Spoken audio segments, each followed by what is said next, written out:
चले? सुनो, मुझे तुमसे कुछ बात करनी है। बोलो ना। तुम अपने माँ बाप को कहीं और शिफ्ट कर दो, मैं और नहीं बर्दाश्त कर सकती हूँ। अरे क्या बोल रहे हो तुम? उन लोगों की ना रोज रोज की चिक चिक मुझसे तो बर्दाश्त होती नहीं है। यार वो हमारे माँ बाप हैं, हमसे बड़े हैं। अगर वो कुछ हमें बोल भी देते हैं तो सुन लेना चाहिए, क्या बिगड़ जाएगा हमारा? वो तुम्हारे माँ बाप है, मेरे नहीं। मुझसे और नहीं होगा। यार मैं उनका अकेला बेटा हूँ, मेरे सिवाय इस दुनिया में उनका कोई भी नहीं है। ऐसे कैसे मैं उन्हें कहीं छोड़ सकता हूँ? किसी ओल्ड एज होम छोड़ाओ ना। वैसे भी वहाँ इतनी फैसिलिटीज होती है, ना उनको दिक्कत होगी ना हमें। बचपन से लेकर अब तक उन्होंने मुझे पढ़ाया लिखाया, इस काबिल बनाया ताकि समय आने पर मैं उनकी रिस्पॉन्सिबिलिटी ले सकूं। और इस टाइम पे मैं उन्हें कहीं छोड़ के आ जाऊं। देखो, ये हर रोज की टोका टाकी से ना मैं परेशान हो चुकी हूँ। मैं नहीं बर्दाश्त कर सकती। ना मेरे माँ बाप है वो, ऐसे कैसे मैं उन्हें कहीं भी छोड़ सकता हूँ यार? बस मुझे और कुछ नहीं सुनना। उन्हें किसी आश्रम छोड़ के आओ या कहीं भी छोड़ के आओ, मुझे उससे कोई मतलब नहीं है। नहीं भेजा ना तुमने अपने माँ बाप को? अब तुम मेरी बात सुनो, तुम्हें अपने माँ बाप और मुझ में से किसी एक को ही चुनना होगा। तुम्हें पता भी है तुम क्या बोल रही हो? अच्छी तरह से। और हाँ, अगर तुम्हें अपने माँ बाप के साथ ही रहना ना, तो मैं तुम्हें डिवोर्स दे दूंगी। तुम्हें हो क्या गया है? हाँ, अच्छा तुम मुझे एक बात बताओ, अगर मेरी जगह तुम होती तो क्या तुम अपने माँ बाप को छोड़ देती? मैं ऑलरेडी छोड़ कर आई हूँ। यार हर लड़की को छोड़ना पड़ता है शादी के बाद, ये कोई नई बात नहीं है।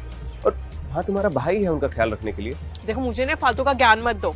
और हाँ, अगर तुमने मेरी बात नहीं सुनी ना, तो मैं तुम पर भी ना क्रुएलिटी का केस कर दूंगी, समझे? तुम बीवी हो मेरी और तुम मुझे धमकी दे रही हो। हाँ, और अगर ये धमकी है ना, तो धमकी ही सही।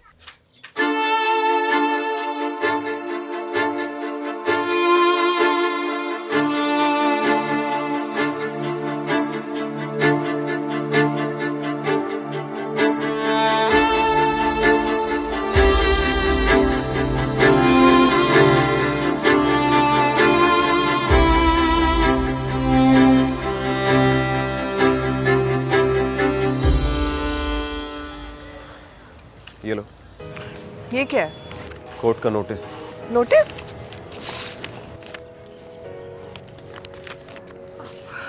तुमने मुझ पर केस किया है?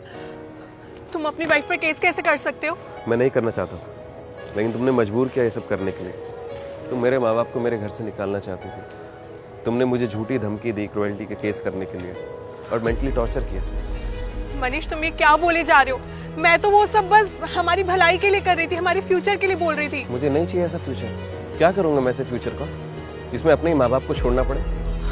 मनीष, और तुम्हें पता है, जो भी तुम ये मेरे साथ कर रही थी ना, वो खुद एक ऑफेंस है। अगर कोई भी वाइफ अपने हस्बैंड के माता पिता को उससे अलग करना चाहती है तो ये एक ऑफेंस है। सेक्शन 498A आईपीसी के तहत क्रुएल्टी का कोई भी हस्बैंड अपनी वाइफ के अगेंस्ट केस कर सकता है। तुम मेरे साथ ऐसे कैसे कर सकते हो मनीष? मैंने कहा ना, मैं नहीं करना चाहता था, तुमने मजबूर किया ये सब करने के लिए। Please, I am so sorry. Please मुझे माफ कर दो, हम मिलकर सब फिक्स कर देंगे। नहीं, मुझे तुम्हारे साथ कुछ फिक्स नहीं करना है, कुछ भी नहीं। सुनो, अपना सामान यहाँ से लेके मेरे घर से अभी चले जाओ, ठीक है? अब मैं तुमसे जो भी बात करूंगा ना, कोर्ट में करूंगा। प्लीज मनीष, मेरी बात तो सुनो।